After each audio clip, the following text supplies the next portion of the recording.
Hi, my name is Lizzie Shumway, and today I'm going to be talking about the true cost of pornography.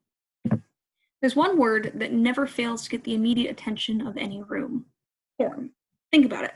It's a hot topic word about a taboo subject that most people either giggle about or squirm at. But what's the real deal?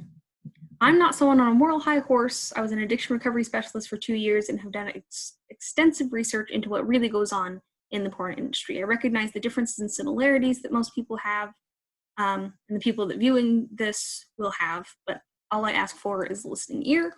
The first step to genuine education in my book is considering all sides of an argument, so please just bear with me as I share both sides of this argument. The research presented below attempts to uncover the true cost of pornography by exploring its impact on the economy, the human psychology, and the effects it has on society as a whole. So first, let's get down to the basics. What is pornography? Pornography is graphic images or videos of sexually explicit content. Why is it so controversial? There are two schools of thought when it comes to porn. The first is that it's a toxic thing that undermines mental, physical, and societal integrity and will cause civilization to crumble. And the second is that it's empowering. It's a victimless product that embraces sexual freedom and personal expression. So here, we're going to analyze those sides of the argument and come to our own conclusion about what the true cost is. Firstly, we have to establish the pro-porn argument. Why or how can porn be good? Some say that it does have benefits. It can be a harmless tool used to spice up time in the bedroom. On a less casual viewpoint, however, Peter Suderman of Reason.com claims that porn is a non-destructive outlet for violence. Instead of violent porn causing more violent viewers, he argues that it inhibits their urges by letting them have an outlet through the screen. He writes, quote, "The evidence is strong, and it makes sense that pornography and violent entertainment might serve as exhaust valves for our aggressive impulses, that in most cases they would help regulate our instincts rather than amplify them. If there's anything that history has taught us about human nature, it is that it's almost always far better to provide safe, structured, non-destructive outlets for our impulses than attempting to suppress them," end quote. Point number two on the pro-porn side is that it's empowering. Many say that it's easy pandemic money. Porn star Rami Rain claims that she makes 5 figures per month during the current pandemic, and for a 32-year-old living in Southern California, that's a pretty good income. Her claims come with good reason too. She argues that she says that I feel like the pandemic makes customers even more eager for content at all hours of the day and night, because they're anxious and bored and want to get their mind off the state of the world. Regardless of the controversy around being a porn creator, it seems like a pretty lucrative business to be in right now. Now that we understand the pro-porn argument, let's look at the other side. The previously presented argument can appear convincing at first glance. Many people claim that since most anti-porn advocates are from religious or moral backgrounds, their research and findings are not credible. But regardless of bias, numbers don't lie. Many people claim that porn is good for the economy. After all, prostitution is the world's oldest profession and is much safer to engage with the screen than a random stranger right now. Content creators on TikTok, OnlyFans.com, Pornhub, and others make good money, like Rami Rain. But tube sites, where creators can upload and distribute content without a mediator for free, similar to YouTube, undermine the industry, threatening the attractive money-making image that the porn industry sells to its consumers. Porn is also not great for the economy because it distracts users while they're at work. One 2019 study from the Effects of Pornography on Ethical Behavior in Business did find a correlation between pornography uses and unethical behavior in business. They estimate that up to $16.9 billion annually is lost due to wasted time at work spent watching pornography. I wouldn't call that good for the economy, personally. Additionally, ethical degradation in the workplace would definitely bleed out into other areas of life. If unethical behavior from consistent porn use affects businesses negatively, what other areas of life does it affect that way? Okay, so porn isn't that great for the economy, but it's not all bad, right? It's true, there are some benefits to porn use over the alternatives as presented previously, but it's not as healthy as people claim it is. First, porn hasn't been scientifically defined as addictive, but has all the properties of an addiction-building behavior. The Diagnostic and Statistical Manual of Mental Disorders does not include pornography or sex addiction, but it has added a section on behavioral addictions, which include things like internet gaming, and which many scholars believe should include addictions that fire neurons in an addictive manner, like excessive porn use. Even though if porn isn't technically addictive, it is popular. That popularity has influenced how the younger generations view sex as a whole and has contributed to the dating app hookup culture that is so rampant in the modern era. Hookup culture creates a far more casual attitude towards sex. It is expected that most people will have at least one sexual partner before they get married, if they get married at all. But this also creates less marital satisfaction. One study found that divorce rates rise with an increased number of partners. More partners means more baggage, which means a less stable marriage. Less satisfaction creates more proclivity to the instant gratification of sex, receiving it like a candy bar out of a vending machine instead of a gift from someone that you love. This develops neural pathways in the brain that connect sex with objects instead of with love. Pornography also presents a dangerous and inaccurate view of sex. Most popular porn searches are for non-typical coercive sex acts. Porn also advertises impossible, unnatural features in women and men built more like ancient Spartans than the average American male. Plus, most pornographic creators do not use or show the use of protection in their videos, which reinforces the belief that condoms are for sissies and that they don't need to be worn.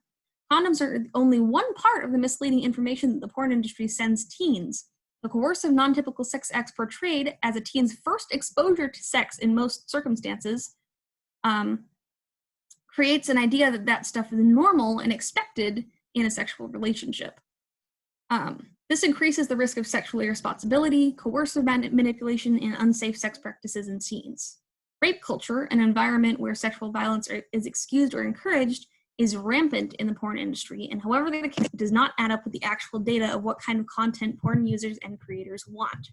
Washington Post author Julia Long says, quote, "It doesn't take a great awareness of cultural theory to grasp the social meaning of images of women being repeatedly penetrated in every orifice to a chorus of slut, bitch, and whore. It does, however, require a willingness to think beyond the rhetoric of choice, empowerment, and free speech that is invariably used by industry representatives to justify such content. This rhetoric attempts to distract attention from the nature of mainstream pornography and to frame those who object to its harms as censorious, illiberal, and of course the old favorite, prudish. However, an examination of mainstream content reveals that these arguments as little more than a defense of vested economic interests." Okay, maybe it's affecting my insecurities and making me less effective at work. But it's fine for some people. Porn isn't bad for everybody. Actually, it is. Sex trafficking, increase in pedophilia, and degradation of human value are all tied to increased porn exposure and usage across the web. Popular tags in porn site search bars include hardcore, extreme, and unusual content like incest, gang rape, bestiality, and even child sexual abuse. The vast majority of these and other videos source their subjects from trafficked individuals. According to humantraffickingsearch.org, the unfortunate reality of sex trafficking, especially child sex trafficking, is that it almost always happens through a friend, family member, or a contact on the internet. Many children are tricked into sexual exploitation through online grooming and blackmailing by predators who threaten to send sexual videos or photos to parents or friends if they do not receive more and more content. And it's not just predators who fuel sex trafficking. The National Review says, quote, "If someone contributed even one view to the 28.5 billion views of free porn online in the last year, he may have watched a victim of sex trafficking appearing under duress on camera. The link between sex trafficking and porn is inseparable, and the demand for it is growing. The public should be outraged, and the only solution is to stop the demand," end quote. And if that's not bad enough, searches for child sexual abuse material and pedophilic content have skyrocketed in recent years. The Internet Watch Foundation claims that the business for child sexual abuse material is a $3 billion industry, and that content is becoming much worse than it ever has been before.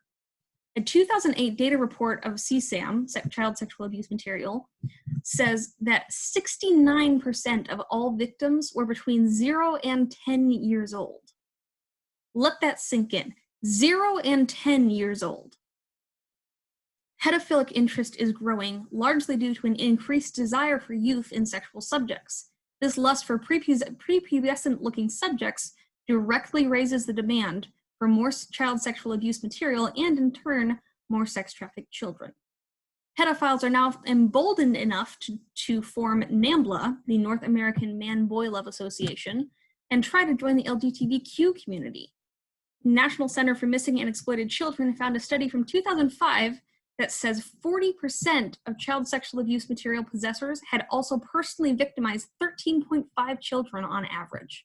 I will spare you the details on ages and trauma of these children. Suffice to say that any industry that allows a market for such evil behavior has to be stopped, and now.